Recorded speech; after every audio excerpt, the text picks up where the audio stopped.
ఏలూరులో సైబర్ మోసం బయటపడింది. మహిళకు సిబిఐ పేరుతో బురిడి కొట్టించారు. ఓ వ్యక్తి మహిళకు కాల్ చేశాడు. డ్రగ్స్ దొరికాయంటూ బాంబ్ పేల్చాడు.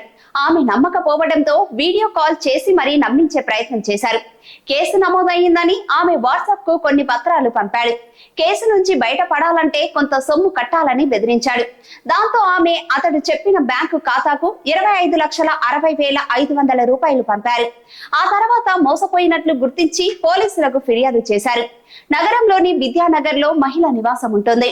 ఈ నెల 18న ఆమెకు గుర్తు తెలియని ఓ వ్యక్తి ఫోన్ చేయగా ఆమె ఫోన్ లిఫ్ట్ చేయగానే అవతలి వ్యక్తి తనను సిబిఐ అధికారిగా పరిచయం చేసుకున్నాడు.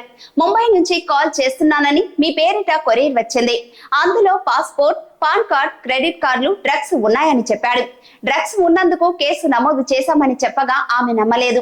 మహిళను నమ్మించేందుకు వీడియో కాల్ చేసి మరి పార్సల్లోని వస్తువులు ఆ వ్యక్తి చూపించాడు. ఈ కేసులో అనవసరంగా ఇరుక్కోవద్దని, ఈ కేసు నుంచి బయటపడాలంటే అడిగినంత డబ్బు ఇవ్వాలని బెదిరింపులకు దిగాడు. ఆమె కూడా నిజమని నమ్మి భయపడిపోయింది. వెంటనే నిందితుడు చెప్పిన బ్యాంక్ అకౌంట్ కు 25,60,500 రూపాయలు పంపించారు. ఆ తర్వాత తాను మోసపోయినట్లు గుర్తించారు. వెంటనే ఆమె సైబర్ క్రైమ్ పోలీసులకు ఫిర్యాదు చేయగా కేసు నమోదు చేసి దర్యాప్తు చేస్తున్నారు. పరిచయం లేని వ్యక్తుల నుంచి వచ్చే మెసేజ్లు, ఫోన్ కాల్స్ విషయంలో జాగ్రత్తగా ఉండాలని సూచించారు. అపరిచిత వ్యక్తుల మెసేజ్లు, కాల్స్ కు స్పందించకపోవడమే మంచిదంటున్నారు. గతంలో కూడా ఇలాంటి ఘటనలు జరిగాయని, ఇప్పటికే ప్రజల్ని హెచ్చరించామని గుర్తు చేశారు.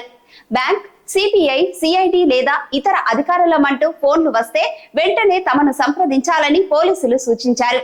అంతేకాదు, మొబైల్స్ కు వచ్చే అనవసరమైన లింకులను కూడా క్లిక్ చేయవద్దునని తెలిపారు.